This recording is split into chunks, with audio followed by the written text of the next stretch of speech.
connaissez l'adage parlez-en bien, parlez-en mal, mais parlez-en? Cet adage-là, il faut vraiment qu'on s'en parle. Sur cette thématique-là, vous me permettrez une très très courte pause musicale sur ma chanson préférée des Cowboys fringants qui est on ne peut plus à propos dans le sujet. Qu'on en parle en bien en mal, l'important c'est qu'on en parle. Qu'on en parle en bien en mal, l'important c'est qu'on en parle.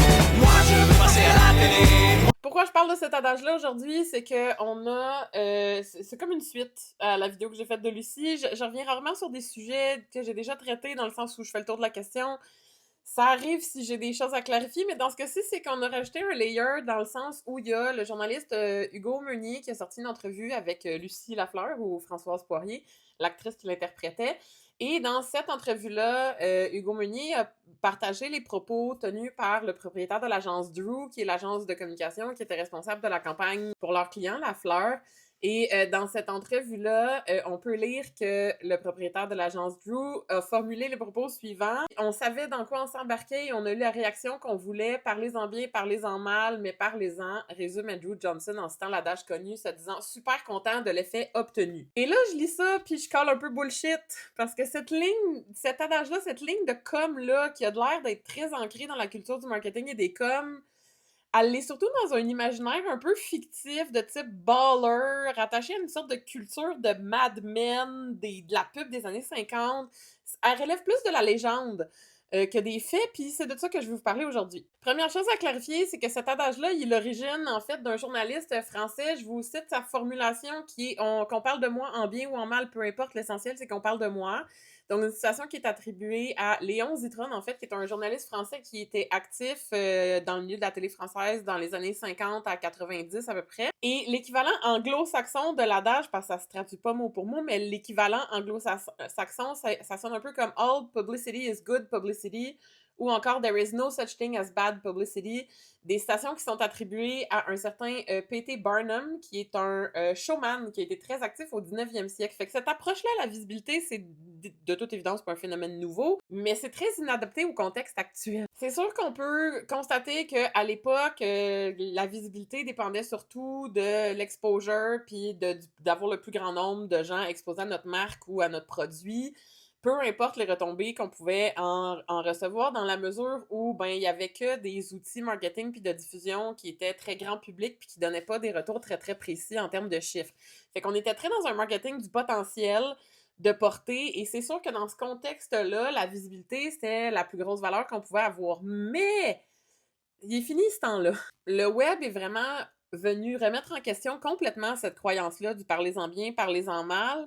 Entre autres à cause de l'importance des reviews. Quand on essaie d'acheter un produit ou de fréquenter un resto ou un lieu, les reviews ou le feedback d'usagers est super consommé aujourd'hui. C'est prouvé d'ailleurs qu'avoir des reviews positives, ça augmente les ventes. Ça me semble assez évident. Il y a aussi la prédominance toujours actuelle du bouche à oreille dans les habitudes d'achat et de consommation des acheteurs. En fait, il y a une statistique qui dit que c'est 69% des gens qui consultent l'opinion d'autres personnes avant d'acheter un produit ou un service.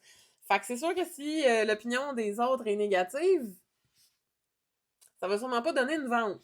Puis là, ça, c'est sans tenir compte de la culture de plateforme où toutes ces plateformes-là, médias sociaux numériques, sont conçus pour que des contenus qui font jaser ou qui ont du bad buzz ou qui font qui construisent un imaginaire vraiment négatif autour d'un brand, ben ces contenus-là, ils sont repris à l'infini par des gens qui vont stitch, des gens qui vont partager, des gens qui vont les isoler, les inclure dans d'autres contenus. Et à partir de ce moment-là, la marque est à l'origine de contenu problématique qui génère un bad buzz, mais elle perd complètement le contrôle de son image. Sans compter que c'est exactement le genre de phénomène qui devient un peu immortel en ligne puis qui est archivé à l'infini. Fait que c'est comme avoir une campagne où on parle en mal d'une marque ou une campagne dont les retombées sont négatives, où on n'a pas la réaction des cibles qu'on voulait avoir, où on pensait que ça allait être drôle, mais que finalement ça passe super mal. C'est le genre de choses qui peut coûter vraiment cher en relations publiques à moyen long terme, dans le sens où il va falloir patcher les trous puis mettre des plasters sur les bobos qu'on vient de créer sur la réputation d'une entreprise. Puis là, on n'a même pas besoin de parler des dérives, de reprises de ces contenus problématiques-là. On peut juste consulter des sections commentaires. C'est vraiment pas difficile aujourd'hui de voir comment les gens ont réagi à une pièce de contenu. On a juste à ouvrir les sections commentaires qui contribuent autant à la richesse d'un contenu que le contenu lui-même pour voir si les gens ont bien réagi ou pas, puis pour peut-être nous pointer des lacunes qu'on n'aurait pas vues normalement avec juste un contenu émis unidirectionnellement. Les médias sociaux et le web sont venus complètement changer ce qu'on doit prendre en considération dans des stratégies publicitaires et dans des stratégies de relations publiques. Et là, je me suis interrogée, là, devant cette citation-là du propriétaire de l'agence Drew, je me suis dit, mais dans quel cas ça peut être applicable? Parce que c'est pas vrai que c'est faux sur toute la ligne, parlez-en bien, parlez-en mal, mais parlez-en. Il y a des cas, j'ai envie de dire, très marginaux pour lesquels ça peut s'avérer vrai. Ceux auxquels j'ai pensé, c'est faut que ce soit des marques ou des individus dont le seul objectif, c'est de la visibilité puis de la notoriété. Fait que peu importe le sentiment qui est rattaché à cette visibilité-là et cette notoriété-là, fait que ça peut s'appliquer peut-être à des logiques d'influenceurs qui ont l'intention de maintenir leurs activités uniquement en ligne, puis pas nécessairement branch out dans des milieux un peu plus, je vais dire sérieux avec des gros mots de guillemets, là. Dans le fond, des influenceurs, ce sont les seules personnes qui décident qui mettent leur face devant une caméra, tu sais. Fait que leur crédibilité, elle dépend uniquement d'eux-mêmes. On peut penser à des socialites comme Kim Kardashian, par exemple, des gens qui sont payés pour exister. Ça peut être vrai que cette notoriété-là, qu'elle soit positive ou négative, peut ramener des bénéfices par force de générer des clics, puis des views, puis des numbers. Ça peut aussi être vrai pour des entreprises très, très nouvelles et très émergentes qui pourraient potentiellement bénéficier d'un bad buzz initial dans la mesure où ce genre de bad buzz-là, ça peut générer de la visibilité médiatique gratuite.